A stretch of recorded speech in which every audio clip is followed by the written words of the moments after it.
کیا مطلب ڈاکٹر صاحبہ کیا کہنا چاہتی ہیں؟ میرا مطلب ہے میری بیوی خود ڈاکٹر ہے، وہ خود بھی اپنا چیک اپ کر سکتی ہے، اس کو کوئی مسئلہ نہیں ہے نا۔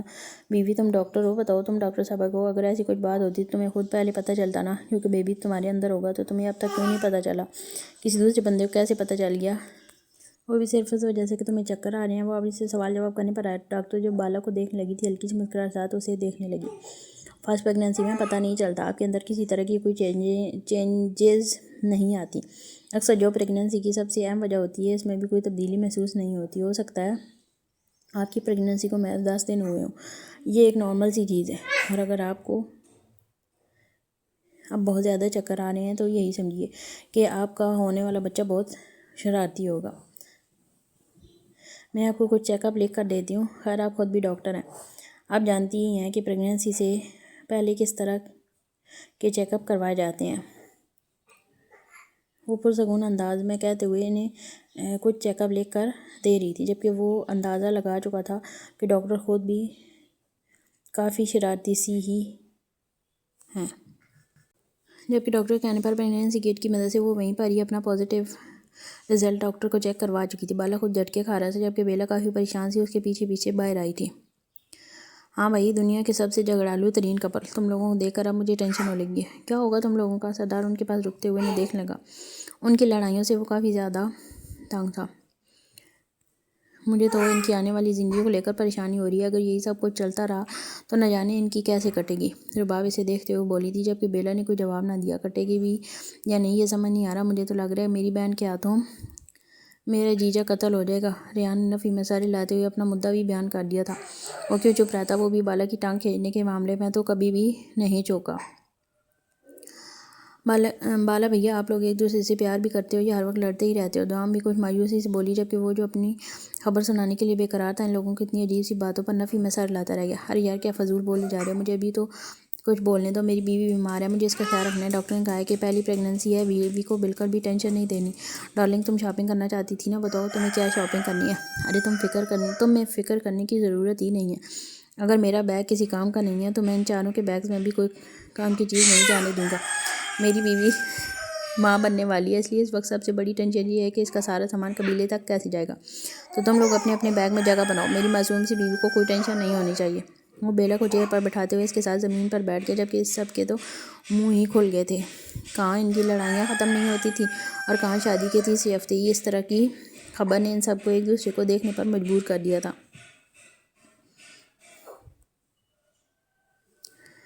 ایسا کیسے ہو سکتا ہے؟ ابھی تو شادی کو 1 مہینہ بھی نہیں ہوا۔ سب سے پہلے ہوش دوام کو آیا تھا۔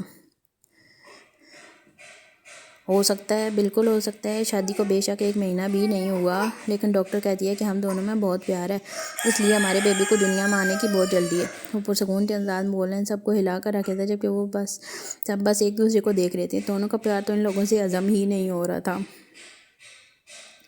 کیا مطلب؟ آپ لوگ پاگل ہو گئے ہو کیا؟ آج ہم لوگ یہاں سے نکل رہے ہیں، اب میں سردار کو کیسے بولوں کہ مزید رکو؟ مجھے نہیں پتا، سردار کو تم نے وہیں پر روکنا ہے۔ میں فی الحال قبیلے میں کام کر رہا ہوں، میں ہرگز سردار کو یہاں پر افورڈ نہیں کر سکتا۔ وہ غصے سے دہاڑا تھا۔ دیکھیں سر، میری بات کو سمجھنے کی کوشش کریں۔ سردار میری بات کیوں مانے گا؟ اسے پہلے مجھ پر شک ہو گیا۔ ایسے میں اگر میں اس کو یہ کہتا ہوں کہ وہ مزید یہاں بلوچستان میں رکے تو میرے لیے یہ مسئلہ بن جائے گا۔ اور ویسے بھی مجھے سمجھ نہیں آ رہا، آپ قبیلے سے سارا مال نکالو گے کیسے؟ جیسے کہ آپ بتا رہے ہو کہ 5 کاریں بھری ہوئی ہیں اسلحے سے، تو آپ سارا اسلحہ قبیلے سے کیسے نکالو گے؟ جنگل کا راستہ تو کافی سالوں سے بند ہے، بلکہ اس راستے میں تو جنگلی جانوروں کا خطرہ حد سے زیادہ ہے۔ اسلحہ نکالنے کا ایک ہی راستہ ہے، قبیلے کا مین راستہ، تو وہاں سے آپ کیسے کرو گے یہ سب کچھ؟ یہ آسان نہیں ہوگا۔ کیا آسان ہے، کیا مشکل؟ یہ میرا کام ہے ریحان، تمہارا نہیں۔ تم وہ کرو جتنا میں تمہیں کہہ رہا ہوں، جتنا کہ تمہیں پیسہ مل رہا ہے۔ ٹھیک ہے، میں سمجھتا ہوں یہ سارا کام آپ کا ہے، آپ نہیں دیکھنا، لیکن اگر آپ کسی مشکل میں پھنسے تو میرے لیے بھی مسئلہ بن جائے گا۔ میں اپنے سر پر کسی طرح کی مصیبت نہیں آنے دے سکتا سر۔ پولیس کی نوکری کرنا میرا جنون ہے، میں اپنا جنون نہیں چھوڑ سکتا۔ ہاں مجھے پیسوں کی ضرورت ہے، میرے دل میں لالچ آ گیا، لیکن اس کا یہ مطلب نہیں کہ میں اپنا آنے والا کل داؤ پر لگا دوں۔ میں اپنی وردی پر کسی طرح کا داغ برداشت نہیں کروں گا۔ وہ کافی پریشانی سے بول رہا تھا اور ایک گلی میں کھڑا ہوا مسلسل یہی سب باتیں کر رہا تھا۔ سر پلیز میرے ساتھ جھوٹ بولنا بند کریں، میں جانتا ہوں آپ یہاں ہیں ہی نہیں، 2-3 دفعہ آپ سے ملنے کے لیے اس جگہ پر آیا ہوں۔ سچ تو یہ ہے کہ وہاں آپ نہیں تھے، بلکہ صرف ایک ریکارڈڈ ویڈیو ہے جو مجھے آپ کی آواز سناتا ہے۔ وہ غصے سے بولا، دوسری طرف سے اسے زوردار کہکا سنائی دیا۔ بہت ہوشیار ہو تم پولیس والے، بہت زیادہ ہوشیار، لیکن کیا ہے نا، تمہارے اندر وہ جو وفادار انسپکٹر چھپ کر بیٹھا ہوا ہے نا، اس پر میں رسک نہیں لے سکتا. میں جانتا ہوں کبھی نہ کبھی تمہارے اندر کا وہ آفیسر جا کر مجھے نقصان پہنچا سکتا ہے، اور سردار کے معاملے میں کسی پر یقین نہیں کر سکتا. جس طرح وہ عام سے عام مجرم کا حال کرتا ہے، اگر میں اس کے سامنے آ گیا نا، وہ میرے ٹکڑے ٹکڑے کر دے گا، کیونکہ میں اس کا سب سے بڑا دشمن ہوں. اسی لیے میں اس سے دور ہوں، بہت دور ہوں. بلوچستان میں تم لوگ ہو، لیکن میں تمہیں وہاں پر ملوں گا جہاں سردار ہے. یہ ناممکن ہے. وہ کہہ کر لگاتے ہوئے بولا تو ریان نے آنکھیں میچی. یعنی اس کا شک درست تھا. صابر حسین یہاں تھا ہی نہیں. وہ جو پاگلوں کی طرح سے ہر طرف ڈھونڈ رہے تھے، وہ کبھی یہاں تھا ہی نہیں. انہیں جھوٹی انفارمیشن ملی تھی. آج سے تقریباً 1.5 مہینہ پہلے صابر حسین بلوچستان میں موجود تھا، لیکن پھر وہ اچانک کہیں غائب ہو گیا. پھر اچانک اسے فون آیا، کہا گیا کہ وہ لوگ بلوچستان آ جاؤ. وہ ساری باتیں سمجھ رہا تھا. صابر حسین کبھی سردار کے سامنے آنا ہی نہیں چاہتا تھا، کیونکہ وہ جانتا تھا کہ سردار اس کی موت کا دوسرا نام ہے. سر، میں مزید آپ کی مدد نہیں کر سکتا. سردار میری بات نہیں مانے گا، اور ویسے بھی قبیلے سے اسلحہ نکالنے کا کوئی راستہ نہیں ہے. راستہ ہے ریان، اور میرے پاس جو راستہ ہے اس کے متعلق صرف قبیلے کے چند ایک لوگ جانتے ہیں. اس کے متعلق صرف راگا ڈاکو جانتا تھا، سردار دلاور جانتا ہے، اور اس کا وہ وفادار ساتھی بالا جانتا ہے. یہ راستہ سردار دلاور اور یوسف نے بنایا تھا. اسی راستے سے میں سارا اسلحہ نکالوں گا. میرے علاوہ اس راستے کی خبر ایک اور آفیسر کو ہے. ایک وردی والا کتا پال کے رکھا ہے میں نے بہت زمانے سے، جو اس معاملے میں میرا ساتھ دے گا. وہ پرسکون انداز میں بولا تھا. وردی والا کتا؟ شاید آپ انسپکٹر کامران کی بات کر رہے ہیں. وہ جیسے خود ہی اندازہ لگا چکا تھا. اس علاقے کا سب سے کرپٹ آفیسر تو وہی تھا. اس کی بات سن کر دوسری طرف سے پھر سے کہہ کر بلند ہوا تھا. یعنی اس کا اندازہ بالکل درست تھا.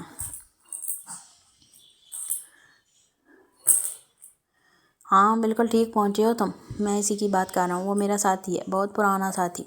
اس نے بہت کاموں میں میرا ساتھ دیا، لیکن پھر اچانک ہی اس نے اپنی راہ بدل لی. وہ بھی ایک کرپٹ آفیسر ہے، انتہائی کرپٹ. افسوس کہ میں نے اس کا خوب استعمال کیا اور جیت بھی گیا، اور اس بیوقوف کو اندازہ تک نہ ہوا کہ اس کے ساتھ کیا ہو رہا ہے. وہ اپنے آپ کو بہت ہوشیار سمجھتا ہے، لیکن میری نظر میں اس سے بڑا بیوقوف کوئی نہیں.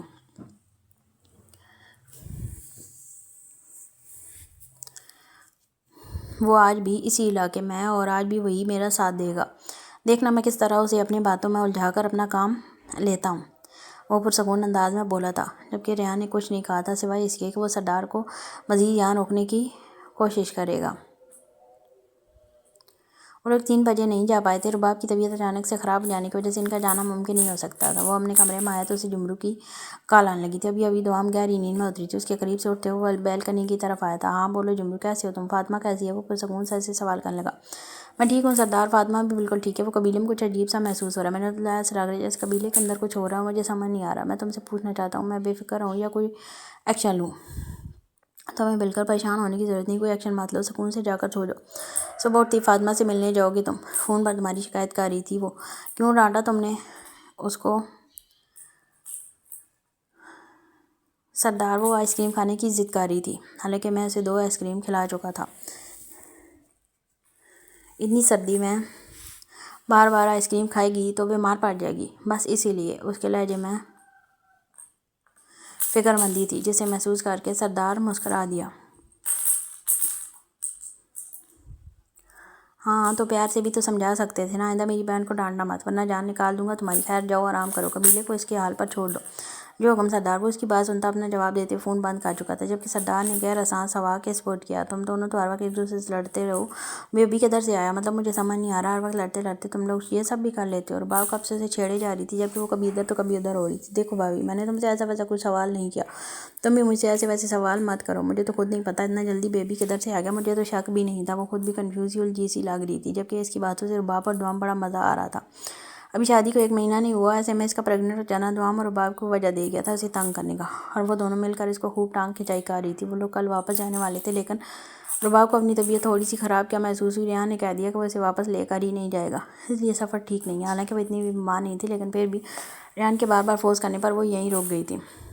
جبکہ اس کے ساتھ ہی باقی سب لوگ بھی یہیں رہنے کو تیار ہو گئے تھے، کیونکہ وہ سب اکٹھے آئے تھے اور ان کا ارادہ اکٹھے ہی واپس جانے کا تھا. اس وقت وہ تینوں باہر کہیں گئے ہوئے تھے، جبکہ وہ دونوں کمرے میں بیٹھی بیلا کی ٹانگ کھینچ رہی تھیں، کھینچنے میں مصروف تھی.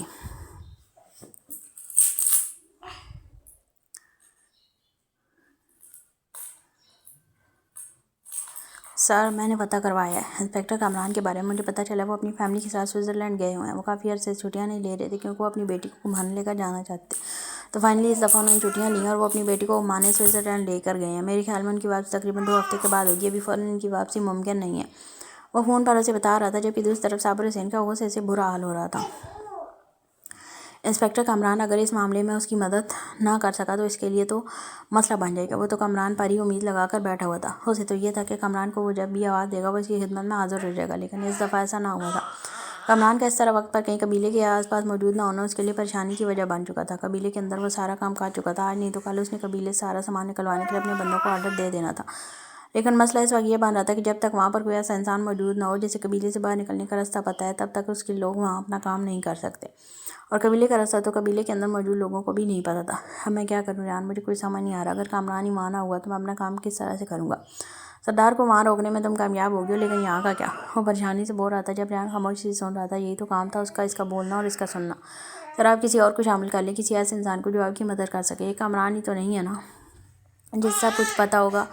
نہیں، اس قبیلے کے اس راستے کے بارے میں بہت کم لوگ جانتے ہیں۔ سردار جانتا، اس کا دوست بالا جانتا ہے، یوسف اور دلاور جانتے تھے، اس کے علاوہ راگھو ڈاگو جانتا تھا، میں اور کامران، بس ہم کچھ لوگ ہی قبیلے کے اس راستے کے بارے میں جانتے تھے۔ یہ راستہ جنگل کے بیچ سے نکلتا ہے اور اسی راستے سے میں قبیلے میں موجود سارا اسلحہ نکالنے والا تھا، لیکن کامران کے نہ ہونے کی وجہ سے اب ایک ہی راستہ ہے، مجھے خود وہاں جانا ہوگا۔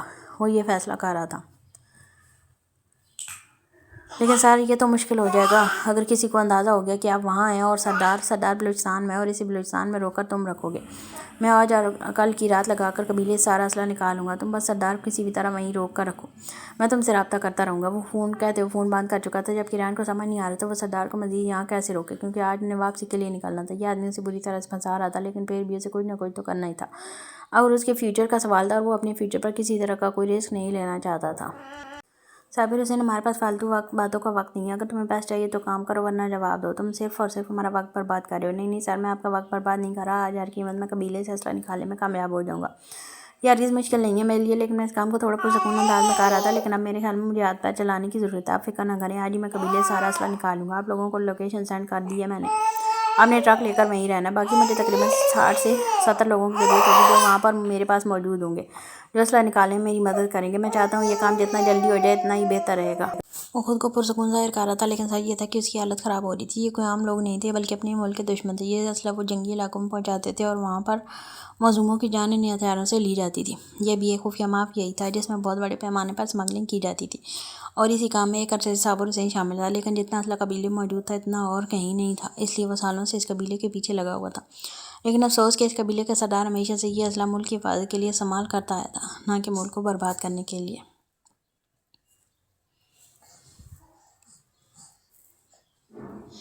جنگل کے سارے راستے پر اس نے ان سارے مافیا لوگوں کو کھڑا کر دیا تھا جو اس کام میں شامل تھے۔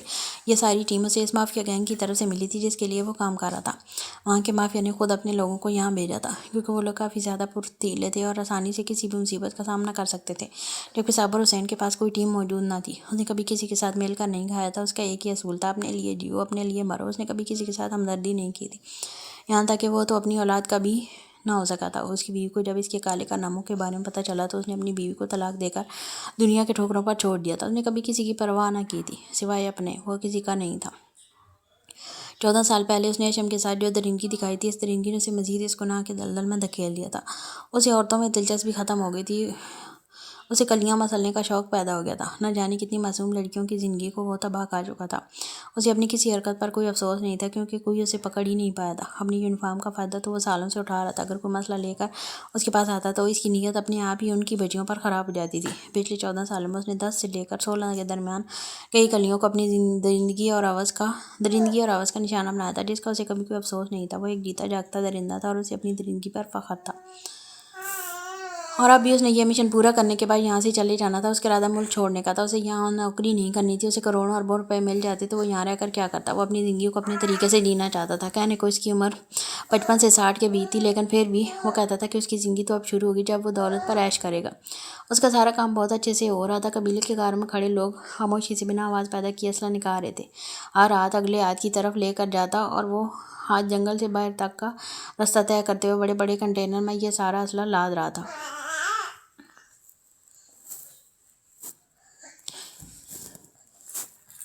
جبکہ انہیں راستہ دکھانے والا خود صابر حسین تھا۔ اس وقت وہ قبیلے میں موجود تھا، لیکن کسی کو کانوں کان خبر نہیں تھی۔ جمرو نامی آدمی آج دعوت پر گیا ہوا تھا، انسپکٹر ریان اکرم کے گھر۔ آج اس کی دعوت کی گئی تھی۔ یہ سب ریان اکرم کی پلاننگ کے تحت ہوا تھا، کیونکہ اس کے مطابق جمرو بہت چالاک لڑکا تھا جو ان کو کسی بھی طرح کا بڑا نقصان دے سکتا تھا۔ ایسے مجھے قبیلے سے بھیجنا بہت ضروری تھا، جبکہ قبیلے کچھ وفادار ڈاکوؤں کو بھی اس نے بڑی ہوشیاری سے قبیلے سے باہر نکال دیا تھا۔ اس وقت قبیلے میں موجود جو لوگ تھے زیادہ تر ان میں سردار کے غدار تھے، اور باقی کچھ ایسے تھے جن کا اس طرف نہ تو کوئی کام تھا اور نہ ہی وہ اس طرف آتے تھے۔ وہ قبیلے کے بیچ ہی رہتے تھے۔ صابر اپنے ہاتھ موجود قبیلے کا نقشہ دیکھ رہا تھا جو اتنا گھوما ہوا تھا، وہ خود بھی نقشہ دیکھ کر حیران ہو رہا تھا۔ اسے ڈر تھا کہیں وہ کوئی غلطی نہ کر دے، اس لیے وہ نقشے زمین پر بچھائے ایک چیز کو بہت غور سے چیک کر رہا تھا، لیکن اسے خوشی تھی کہ وہ اپنا سامان بہت اچھے سے کنٹینر تک پہنچا رہا تھا۔ مافیا کی ٹیم تیزی سے کام کر رہی تھی، جبکہ مافیا ٹیم کا لیڈر اشتیاق التمش اس وقت اس کے ساتھ ہی کھڑا تھا۔ یہ تو بہت زیادہ آسان ہے، مجھے تو لگ رہا ہے یہ کام ہوگا، لیکن یہاں پر تو 5 غار اسلحے سے بھری ہوئی ہیں، لگتا ہے تمہارے ساتھ آنے والی ڈیل بھی بہت خطرناک ہونے والی ہے صابر۔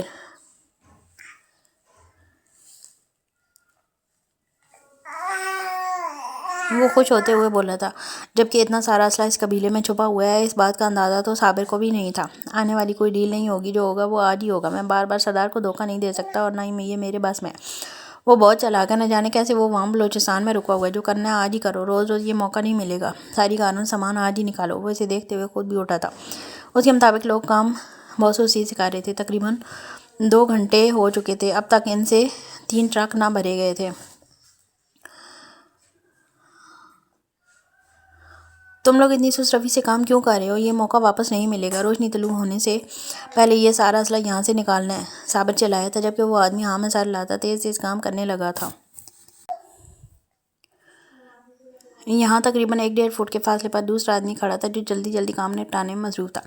70 سے 80 لوگ صرف اس رستے پر تعینات تھے، لیکن پھر بھی وہ کام اس طرح نہیں کر پا رہے تھے جس طرح انہیں کرنا چاہیے تھا، جبکہ اشتیاق التمش بھی قبیلے سے سارا سامان نکالنے میں کافی زیادہ دلچسپی رکھتا تھا، اس لیے وہ تھوڑی دیر بعد اپنے لوگوں کو حکم جاری کر دیتا تھا۔ ابھی تو صرف 2 کاروں سے سامان نکالا ہے، تیسری کار سامان نکالنے میں اور بہت وقت برباد ہو جائے گا۔ مجھے لگتا ہے تمہیں اور لوگوں کو بلوا لینا چاہیے۔ اشتیاق وہ اس کے پاس رکتے ہوئے کہنے لگا تھا، یہ ممکن نہیں ہے، میرے پاس بس اتنے ہی افسر اس وقت ڈیوٹی پر ہیں۔ وہ اچانک سے بولا تو صابر نے حیرت سے اسے دیکھا تھا، جبکہ وہ ایک نظر اسے دیکھتا اپنے لفظوں پر تھوڑا خجل ہوا تھا۔ ڈیوٹی کس طرح کی آفیسر؟ یہ لوگ تو تمہارے انڈر کام کرنے ہیں۔ تم کیا کہنا چاہتے ہو؟ میں تمہاری بات کو سمجھا نہیں۔ صابر کوئی چھوٹا موٹا بچہ نہ تھا جو اس طرح زبان پھسلنے کا معاملہ سمجھ کر اگنور کر دیتا۔ یہ سمجھا نہیں التمش صاحب، ٹھیک سے سمجھائیے۔ یہ اسے سمجھانے کے لیے مجھے میدان میں اترنا پڑے گا۔ اوپر سے اچانک سے آواز آئی تھی۔ سامنے پتھر پر وہ پرسکون انداز میں لیٹا پتھر پر رکھی ٹوکری سے کچھ کھا رہا تھا۔ انداز اتنا شانہ تھا کہ صابر کے دل کی دھڑکن تیز ہوئی تھی۔ وہ حیرت سے کالے لباس میں پتھر پر پرسکون سے لیٹے سردار کو دیکھ رہا تھا۔ وجاہت کا منہ بولتا ثبوت سامنے والے کو لمحے میں کانپنے پر مجبور کر گیا تھا، جبکہ ہلکی سی مسکراہٹ کے ساتھ اس نے اٹھ کر بیٹھتے ہوئے ایک قدم پتھر پر تو دوسرا زمین پر رکھا تھا۔ زمین پر پڑتے اس کے قدم صابر حسین کو اپنی موت دکھا رہے تھے۔ وہ تو بلوچستان میں تھا، تو وہ یہاں کیا کر رہا تھا؟ ریان نے تھوڑی دیر پہلے ہی تو اسے فون پر بتایا تھا کہ وہ لوگ بلوچستان میں ہیں۔ وہ اسے وہاں روکنے میں کامیاب ہو گیا، تو یہ یہاں کیا کر رہا تھا؟ صابر حسین کا دل بری طرح سے کانپنے لگا تھا۔ اس کی موت اس کی آنکھوں کے سامنے کھڑی تھی، جبکہ وہ آہستہ آہستہ شان بے نیازی سے چلتا اشتیاق التمش کے سامنے آ چکا تھا۔ سر، آپ کے آفیسر سے زیادہ جلدی تو میرے قبیلے کے بچے یہ کام کر سکتے تھے۔ اگر مجھے اندازہ ہوتا کہ آپ لوگ اتنے سست ہوں گے تو یقین کریں میں اپنے قبیلے کے بچے لگاتا اس کام میں۔ اب تک آپ کے یہ سارے کنٹینر فل ہو چکے ہوتے۔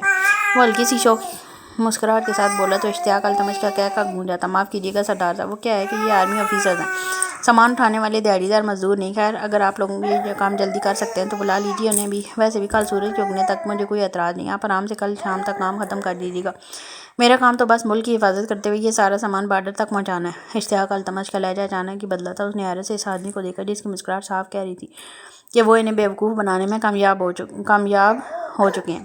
تم نے مجھے دھوکہ دیا، اس نے کانپتے لہجے میں اشتیاق التمش کو دیکھتے ہوئے کہا۔ تم جیسے کرپٹ آفیسر پر دھوکہ لفظ سوٹ نہیں کرتا۔ میں نے تمہیں دھوکہ دیا؟ تم تو پورے ملک کو دھوکہ دے رہے تھے۔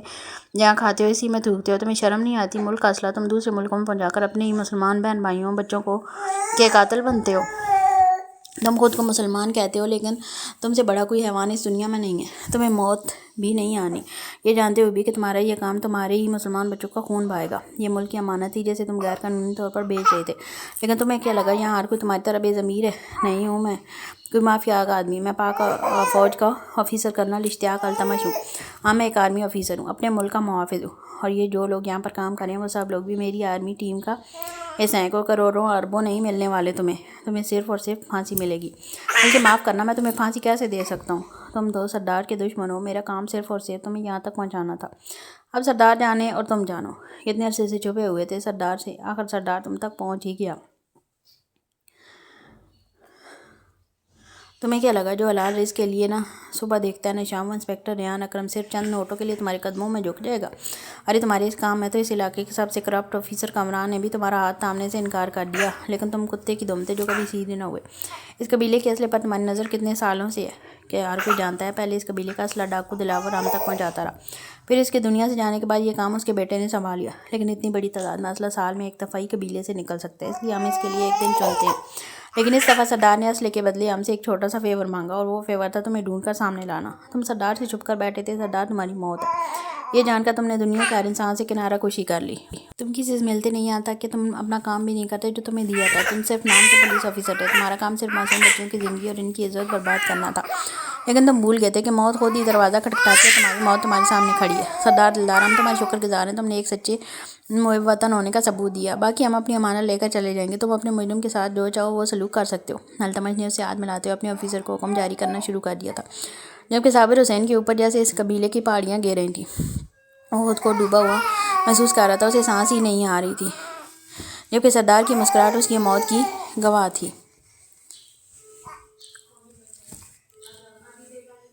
کچھ دن پہلے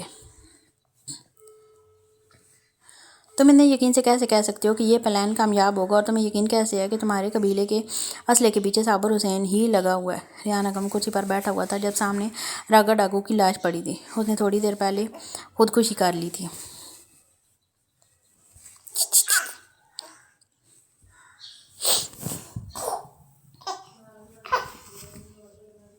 میں اپنے دشمنوں کی ہر حرکت پر نظر رکھتا ہوں ریان، صابر حسین کو مارنا میرے لیے مشکل نہیں ہے، لیکن میں اسے آسان موت نہیں دینا چاہتا، اور پھر وہ صرف میرا نہیں بلکہ ملک کا دشمن ہے، وہ آسانی سے میرے ہاتھ نہیں آ رہا، میں جہاں جاتا ہوں وہاں سے بھاگ نکلتا ہے، میں قبیلے کی ذمہ داری کسی کو سونپ کر کہیں نہیں جا سکتا، میں اپنے علاقے سے باہر نہیں نکل سکتا، یہ میرے لیے ممکن نہیں ہے، میرے قبیلے کی حفاظت مجھے خود کرنی ہے، کیونکہ صرف صابر حسین ہی نہیں بلکہ صابر حسین جیسے کئی لوگ موجود ہیں جو قبیلے میں موجود اسلحے کے پیچھے لگے ہیں، لیکن یہ اسلحہ میرے ملک کی امانت ہے جو میں اپنے ملک کو ہی دوں گا۔ میرے اپنے ہی قبیلے کے کئی لوگ اس طرح کے جرم میں ملوث ہیں، اور سردار سب کچھ کر سکتا ہے لیکن ملک کے ساتھ غداری نہیں۔ تو تم کیا چاہتے ہو کہ صابر حسین خود تمہارے قبیلے میں آئے؟ لیکن ایسا تو ممکن ہی نہیں سردار، وہ تم سے بھاگ رہا ہے تو وہ تمہارے قبیلے میں کیسے آئے گا؟ وہ آئے گا جب اسے پتہ چلے گا کہ میں قبیلے میں نہیں ہوں، وہ ضرور آئے گا، مجھے خود کو منظر سے ہٹانا پڑے گا، میں ایسا پہلے بھی کرنے کی کوشش کر چکا ہوں، لیکن اس وقت قبیلے پر کسی اور نے حملہ کر دیا تھا۔ خیر ان دشمنوں کو تو میں نے نیست و نابود کر دیا، لیکن میرا ٹارگٹ اس وقت صابر حسین ہے۔ صابر حسین ملک سے باہر نکلنا چاہتا ہے لیکن بہت سارے پیسوں کے ساتھ، اور پیسہ کمانے کا اس کے پاس ایک ہی راستہ ہے کہ وہ قبیلے میں موجود اسلحہ نکال کر بیچ دے۔ اس وقت جنگی علاقوں میں اسلحے کی اشد ضرورت ہے، یہ اسلحہ بہت کام آ سکتا ہے اور ایسے لوگوں کے، اور صابر حسین جیسے لوگ اپنے ملک کو بیچ کھانے والوں میں سے ہیں۔ وہ اسے دیکھتے ہوئے بتا رہا تھا، ٹھیک ہے تم حکم کرو، میں تمہاری کیا مدد کر سکتا ہوں؟ تمہیں نظروں میں آنا ہوگا، اس وقت تم پر کافی لوگوں کی نظر ہے، سب لوگ جانتے ہیں کہ تمہاری بہن اس قبیلے کے ڈاکوؤں کے ساتھ بیاہی گئی ہے، ایسے میں بہت لوگ تمہیں فون بھی کرتے ہوں گے، تم سے رابطہ بھی کرتے ہوں گے۔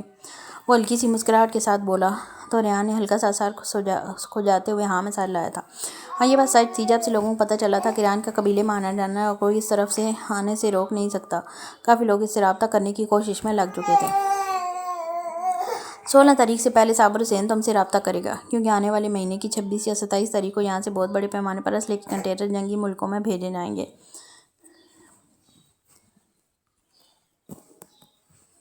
تم قبیلے میں زیادہ سے زیادہ آنا جانا شروع کر دو، زیادہ سے زیادہ لوگوں کی نظروں میں آؤ، صابر حسین خود تم سے رابطہ کرے گا، وہ یقین سے بولا تھا۔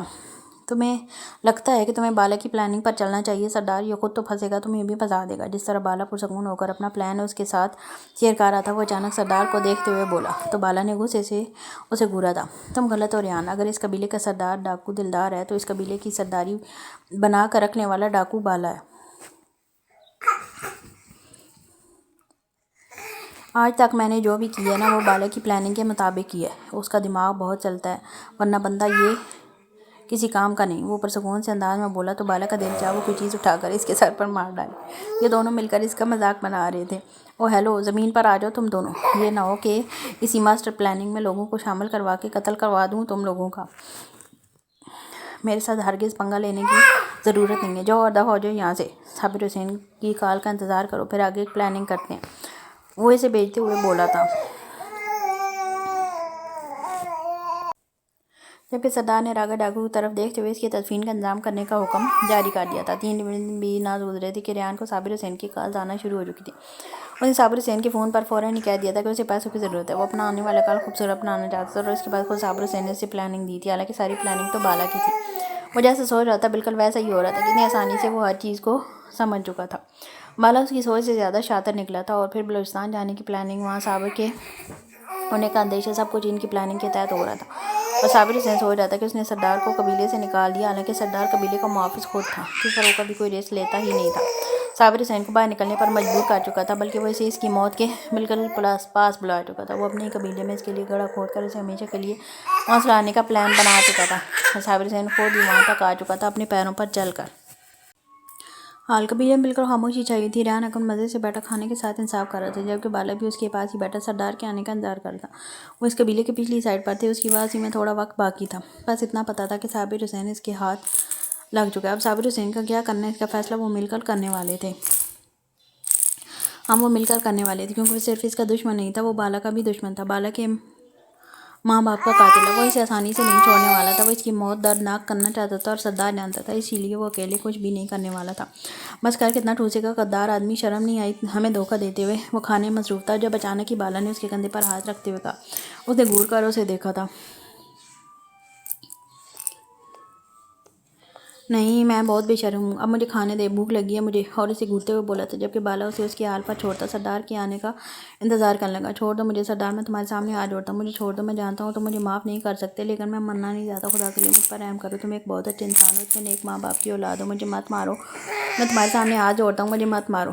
بالا اور سردار نے اسے جان سے نہیں مارا تھا، بلکہ وہ اسے تڑپا تڑپا کر مار رہے تھے، کبھی اس پر گرم پانی پھینکتے، کبھی اس کے سامنے آگ جلا کر اسے آگ کے پاس بالکل ننگا بٹھا دیتے۔ اگر تب بھی سکون نہ ملتا، برف کا بڑا ایسا بلیک جالی پر رکھ کر اسے نیچے ڈال دے، وہ پل پل پگھلتا، اس کا قطرہ اس پر گرتے ہوئے اسے پل پل مرنے کی دعا مانگنے پر مجبور کر رہا تھا۔ پچھلے ایک ہفتے سے یہاں یہی چل رہا تھا، قبیلے میں موجود سارا اسلحہ آرمی لے کر جا چکی تھی، جبکہ صابر حسین کہاں تھا کوئی نہیں جانتا تھا۔ ایک ہفتے سے وہ غائب تھا، اور یہاں وہ اسے پل پل مار رہے تھے۔ اس کا جرم اتنا چھوٹا نہ تھا کہ اسے آسان موت ملتی۔ بالا نے ایک ایک کر کے پہلے اس کے سارے ناخن جڑ سے اکھاڑے تھے، اور اب وہ 2 دن سے اس کی ایک ایک انگلی کو جڑ سے کاٹ رہا تھا۔ اب انہیں اس کے خلاف کافی کچھ پتہ چلا تھا۔ پہلے وہ یہ سوچتے تھے کہ وہ صرف اشم کا مجرم ہے، لیکن اب آہستہ آہستہ انہیں پتہ چلا کہ وہ صرف ان کی بہن کا مجرم نہیں تھا، بلکہ اس ذلیل انسان نے نہ جانے کتنے لوگوں کو تباہ و برباد کیا تھا۔ وہ کتنی معصوم لڑکیوں کی عزت تباہ و برباد کر چکا تھا، انہیں مار چکا تھا۔ اب تک اس نے 33 سے زائد معصوم بچیوں کے ساتھ زیادتی کی تھی، اور افسوس کی بات یہ تھی کہ ان میں سے کوئی بھی زندہ نہیں بچی تھی۔ وہ سب اس کی درندگی کا شکار ہوتے موت کو گلے لگا چکی تھی، اور سب کی عمر 6 سے 11 کے درمیان تھی، اور اب بھی وہ اپنے لیے کوئی چھوٹی بچی ہی تلاش کر رہا تھا۔ اس کی حیوانیت اتنی بڑھ چکی تھی کہ اس کے لیے عورت اور بچی کا فرق کرنا مشکل ہو گیا تھا، اور اس کی حیوانیت کو دیکھتے ہوئے اس کے ساتھ حیوانوں جیسا ہی سلوک کیا جا رہا تھا۔ سردار بہت چلا رہا ہے، مجھے اریٹیشن ہو رہی ہے، وہ غصے سے اس کے منہ میں رومال گھساتے ہوئے بولا تھا، جبکہ جھمرو اور میرو بھی جیسے یہاں کلاسز لینے کے لیے آتے تھے کہ کسی کو ٹارچر کیسے کیا جاتا ہے۔ بالا میری جان کیوں گھبراتا ہے، کیوں بیچارے کے منہ میں یہ گھسیڑ رہا ہے، اس کو چلانے کا حل میں تجھے نکال کے دیتا ہوں۔ وہ غصے سے اس کے منہ سے رومال نکال کر وہیں پھینکتا، اگلے ہی لمحے اس کی گردن سے پکڑ کر نیچے کی طرف جھکاتے ہوئے اسے کچھ بھی سوچنے کا موقع دیے بغیر اس کی زبان کو چھری سے کاٹ کر دور پھینک چکا تھا۔ اس کی یہ حرکت اتنی بے ساختگی میں کی گئی تھی، جو دیکھ میرو تو خوف سے بے ہوش ہو گیا تھا۔ جھمرو، چیک کر اس کے اندر کسی لیڈیز کی روح تو نہیں بسی ہوئی، یہ بات بات پہ الٹیاں کیوں کرنے لگتا ہے، اور اگر الٹیوں سے اس کو سکون نہیں ملتا تو یہ بے ہوش ہو جاتا ہے، کوئی چکر وکر تو نہیں چل رہا اس کا، کوئی اچھا سا ڈاکٹر دیکھ کر چیک اپ کرواتے ہیں اس کا۔ سردار کا لہجہ شوق تھا، جبکہ اس کی بات کا مطلب سمجھ کر جہاں بالا کہہ لگا کر ہنسا تھا، وہیں جھمرو بھی اسے اٹھا کر کندھے پر ڈالتا کمرے سے باہر نکل گیا تھا۔ اس کی تو کلاس مس ہو رہی تھی، جو اسے بالکل اچھا نہیں لگ رہا تھا۔ ہاں، لیکن اسے بھی لگ رہا تھا کہ آج کل میرو کی جو حالت تھی، بہتر تھا کہ وہ اس کا ایک آدھ پریگننسی ٹیسٹ ہی کروا لے۔ کیونکہ کبھی بے ہوش ہونا، کبھی الٹیاں کرنا، کبھی اس کو چکر آنا، تو اسی طرف اشارہ کر رہا تھا۔ یہ الگ بات تھی کہ اگر میرو کو پتہ چل جاتا یہ اس کے بے ہوش ہونے کے بعد وہ کیا باتیں کر رہے تھے، تو یقیناً جمرو کی شامت تو آ ہی جانی تھی، کیونکہ بالا اور سردار تو وہ کچھ کہہ نہیں سکتا تھا۔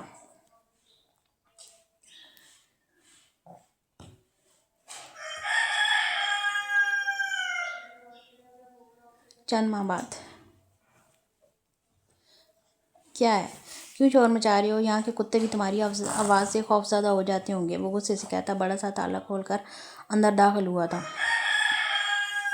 جہاں سامنے ہی صابر حسین بری حالت میں بیٹھا ہوا تھا۔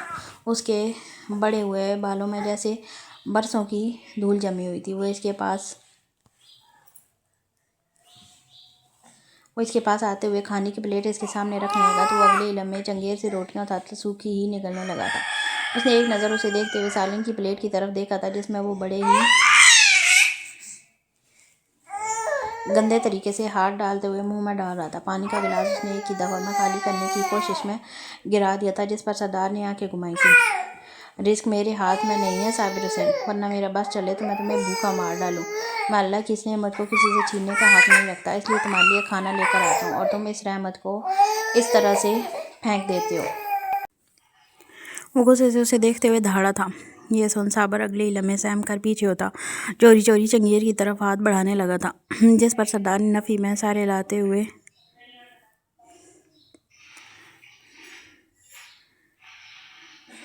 اس کی بھوک کا اندازہ کرتے چنگیر اس کے قریب کر دی تھی۔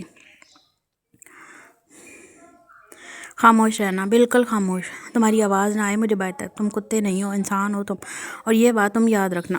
وہ نرمی سے اس کے سر پر ہاتھ پھیرتے ہوئے ایسے بولا تھا جیسے وہ سچ میں کوئی پالتو جانور ہی ہو، اور ایسا ہی ہوا تھا۔ پچھلے کئی مہینوں سے وہ یہیں پر بند تھا، اس کی زبان کٹ چکی تھی، بالا نے اس کی ساری انگلیاں کاٹ ڈالی تھی، صرف انگلیوں کے انگوٹھے ہی تھے، جبکہ وہ کبھی اپنے پیروں سے کھاتا تھا تو کبھی ہاتھوں سے۔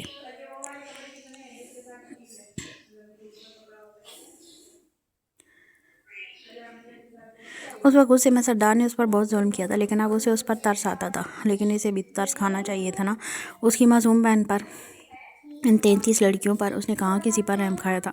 اسے یاد تھا اس نے صابر حسین کی کوئی ہڈی نہیں توڑی تھی، لیکن یہاں دوسرے ہی دن بھاگنے کی کوشش کرتے ہوئے وہ پہاڑ سے نیچے گرا تھا، جس کی وجہ سے اس کی کمر کی ہڈی تو متاثر ہوئی ہی تھی، ساتھ ہی وہ دونوں ٹانگوں کی ہڈیاں بھی توڑوا چکا تھا، جس کی وجہ سے اب چلتے ہوئے وہ اپنی ٹانگوں کو عجیب طرح سے گھسیٹتا تھا۔ سردار نے اسے قبیلے کے پچھلی طرف جنگل میں ایک خاموش کمرہ دیا تھا، جس میں اس کے سونے کے لیے چارپائی اور استعمال کرنے کے لیے واش روم موجود تھا۔ وہ خدا کی مخلوق پر اس سے زیادہ ظلم نہیں کر پایا تھا، لیکن وہ خود ہی اپنے لیے ظالم بنا ہوا تھا۔ اس وقت وہ اپنا دماغی توازن بالکل کھو چکا تھا، اسے اپنے دماغ کا بالکل بھی ہوش نہیں تھا۔ اگر اس وقت اسے سردار کا پالتو جانور بھی کہا جاتا تو وہ غلط نہیں تھا، کیونکہ وہ صرف سردار کی داڑھ سے ڈرتا تھا، ورنہ جنگل میں عجیب طرح کی آوازیں نکالتے ہوئے پورے جنگل میں گھومتا رہتا تھا۔ شروع میں سردار کو لگا جیسے وہ ڈرامے کر رہا ہے، لیکن اب آہستہ آہستہ آگے جاتے ہوئے اسے اندازہ ہوا تھا کہ وہ ڈرامے نہیں کر رہا، وہ سچ میں پاگل ہو چکا ہے، اور اب وہ اتنا پاگل ہو چکا تھا کہ یہاں موجود لوگوں کو نقصان پہنچا رہا تھا۔ اس لیے سردار نے اسے یہاں موجود ایک کمرے میں محدود کر دیا تھا۔ وہ سارے دن جنگل میں گھومتا رہتا اور پھر رات کو واپس اس کمرے میں آ جاتا، اسے ہر وقت کا کھانا یہیں پر دیا جاتا تھا۔ سردار اگر چاہتا تو اسے پاگل خانے بھیج سکتا تھا، لیکن وہ اسے آخری سانس لیتے ہوئے اپنے سامنے دیکھنا چاہتا تھا، کیونکہ جو بھی تھا اس انسان نے اس کا ہنستا کھیلتا گھر برباد کیا تھا، نہ جانے کتنی معصوم لڑکیوں کی زندگی برباد کی۔ اس نے وہ اپنی آنکھوں کے سامنے مرتے ہوئے دیکھنا چاہتا تھا۔ اس کی یہ خواہش اسے یہاں سے آزادی نہیں دے سکتی تھی۔ اسے کھانا کھلا کر وہاں سے نکلتا قبیلے کی طرف آ گیا تھا۔ جمرو اپنی طرف بھاگتا ہوا نظر آیا۔ سردار جلدی چلو، دوام کی حالت بہت خراب ہو گئی ہے، اسے اسپتال لے کر جانا ہے۔ جمرو اسے بتاتے ہوئے واپس سے بھاگا تھا، جبکہ وہ بھی اگلے لمحے اس کے پیچھے ہی بھاگا تھا۔ اسپتال کی راہداری میں مسلسل ڈاکٹر ادھر سے ادھر گھوم رہے تھے، اندر دوام کی ڈلیوری ہو رہی تھی اور یہاں سردار کی جان پر بنی ہوئی تھی۔ بالا کی بھی کچھ ایسی حالت تھی، کیونکہ پچھلے ایک ہفتے سے بیلا اسپتال میں داخل تھی۔ اس کی طبیعت ایک ہفتے سے بہت زیادہ خراب تھی، ڈاکٹر نے کہا تھا کہ کبھی بھی اس کی ڈلیوری ڈیٹ آ سکتی ہے، ایسے میں اس کا اسپتال میں رہنا مناسب رہے گا، اور وہ اسے ایک ہفتے سے یہیں اسپتال میں رکھے ہوئے تھا۔ لیکن سردار قبیلے کی باغ دوڑ سنبھالتے ہوئے دوام کا بھی خیال رکھ رہا تھا کہ اچانک دوام کی حالت خراب ہوگی۔ وہ اسے لے کر اسپتال پہنچا تھا۔ تقریباً 3 مہینے پہلے رباب نے ایک صحت مند بچے کو جنم دیا تھا۔ اور آج اسی اسپتال میں جہاں دوام کی طبیعت حد سے زیادہ خراب تھی وہیں بیلا کی ڈلیوری بھی شاید آج ہی ہو جانی تھی، لیکن اس وقت ان دونوں کی حالت خراب ہو رہی تھی۔ دائیں سے بائیں گھومتے ہوئے وہ پریشانی سے کبھی بیٹھ جاتے، کبھی پھر اٹھ کر چلنے لگتے، جبکہ فاطمہ ہر تھوڑی دیر میں کبھی ایک کمرے کی طرف آتی، کبھی دوسرے کمرے کی طرف آتی۔ اسے بس پھپھو بننا تھا، بے شک کسی بھی طرف سے بن جائے، جبکہ اس نے تو جمرو کے ساتھ شرط بھی لگا رکھی تھی کہ اگر بیلا کا بیبی پہلے آیا تو اسے 10,000 دے گا، اور اگر دوام کا بیبی پہلے آیا تو اسے 20,000 دے گا، جبکہ جمرو کو سمجھ نہیں آ رہا تھا کہ اگر دوام یا بیلا میں سے کسی کا بھی بچہ پہلے آیا تو وہ اپنی جیب خالی کیوں کرے گا۔ ابھی 3-4 پہلے مہینے ان کا نکاح ہوا تھا، نکاح کے بعد جیسے ہی اس کی کالج میں چھٹیاں ہوئی تھیں وہ اسے قبیلے میں لے آئے تھے۔ فاطمہ کو سب کچھ بتا دیا گیا تھا قبیلے میں کس طرح سے کام ہوتا ہے۔ فاطمہ نے کسی طرح کا اوور ری ایکشن نہیں دیا تھا، بلکہ سردار نے ہر چیز کے لیے اسے پہلے ہی تیار کر کے رکھا ہوا تھا، اس لیے وہ یہ سب کچھ جان کے کافی ایکسائٹیڈ لگ رہی تھی۔ لیکن اپنی پڑھائی اس نے وہیں ہاسٹل میں رہتے ہوئے ہی پوری کرنی تھی۔ اسے بات یہ پتہ تھا کہ اس کی ہر طرح کی ذمہ داری جمرو اٹھائے گا، اور جب وہ فارغ ہو جائے گی تب وہ اس کا شوہر بن جائے گا، اور ویسے بھی آج کل جمرو اس کا بیسٹ فرینڈ تھا، تو اسے اس کو شوہر بنانے میں کوئی مسئلہ نہیں تھا۔ وہ پورے اسپتال میں بس بھاگے جا رہی تھی، کبھی ایک کمرے میں کبھی دوسرے کمرے میں، جب اچانک ہی بیلا کے کمرے سے بچے کے رونے کی آواز سنائی دی تھی۔ جہاں فاطمہ چیخی تھی وہیں بالا بھی اگلے ہی لمحے خوشی سے سردار پر جمپ کر چکا تھا۔ بالا کی خوشی کوئی انتہا نہیں تھی، وہ تو خوشی سے پاگل ہو رہا تھا۔ تھوڑی دیر میں اس کے بچے کو لا کر اس کی گود میں رکھا گیا تھا، تو اس سے اس کی خوشی سنبھالی ہی نہیں جا رہی تھی، جبکہ سردار اپنی پریشانی میں اس کے بچے کو اپنے ساتھ لگائے پیار کر رہا تھا۔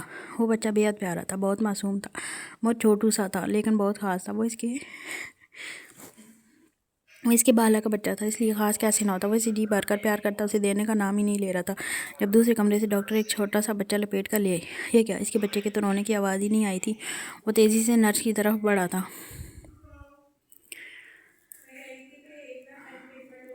جبکہ اس کے ہاتھ میں بالا کا بچہ تھا، دوسرے ہاتھ میں نرس نے اسے اس کا چھوٹا سا بیٹا پکڑا دیا تھا۔ بہت بہت مبارک ہو، بیٹا ہوا ہے، بچہ صحت مند ہے، اور آپ کی بیوی بالکل ٹھیک ہے، تھوڑی دیر میں انہیں روم میں شفٹ کر دیا جائے گا، نرس اسے بتاتے ہوئے آگے چلنے کی، جبکہ بالا دونوں بچوں کی طرف جھانک رہا تھا۔ ماشاءاللہ ماشاءاللہ، کتنے پیارے بچے ہیں یار، ہم دونوں باپ بن کے، مطلب کمال ہو گیا نا۔ سوچنے والی بات تو یہ ہے کہ ہم ان کے والدین ہیں، مطلب کہ اگر یہ کچھ بھی الٹا سیدھا کریں گے تو ہم ان کو ڈانٹیں گے، یہ مت کرو وہ مت کرو، لیکن یار میں سوچ رہا ہوں ہم کس منہ سے ان کو کہیں گے کہ یہ غلط کام مت کرو وہ غلط کام مت کرو، کیونکہ ہم تو نے جو زندگی گزاری ہے اس کے بعد تو ہم اس قابل ہی نہیں ہیں کہ ہم اپنے بچوں کو کوئی سبق دے سکیں۔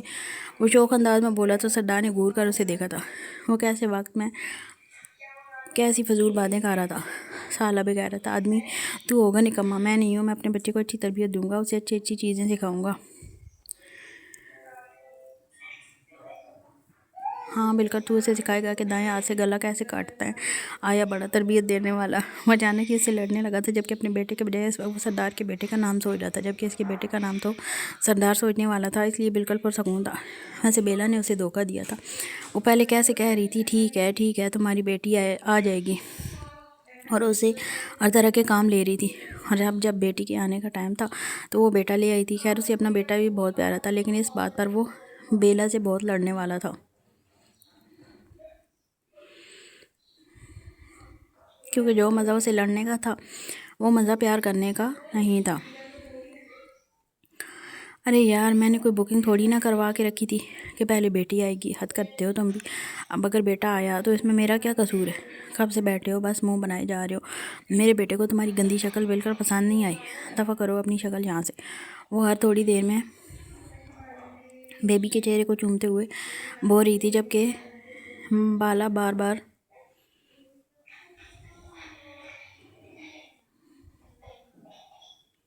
اسے پیار کر رہا تھا، لیکن بار بار وہ اسے یہ بھی بتا رہا تھا کہ وہ اس کی بیٹی لے کر نہیں آئی ہے، بلکہ ایک بیٹا پیدا کر کے دے دیا ہے جو ہمیشہ اپنی ماں کا ساتھ دے گا، اس کا نہیں۔ اور اس کی اس بات پر بیلا خوش ہو رہی تھی، کیونکہ یہ تو سچ تھا کہ اس کا بیٹا ہمیشہ اس کا ساتھی بن کر رہنے والا تھا، اور پھر وہ دونوں مل کر بالا کی حالت خراب کرنے والے تھے۔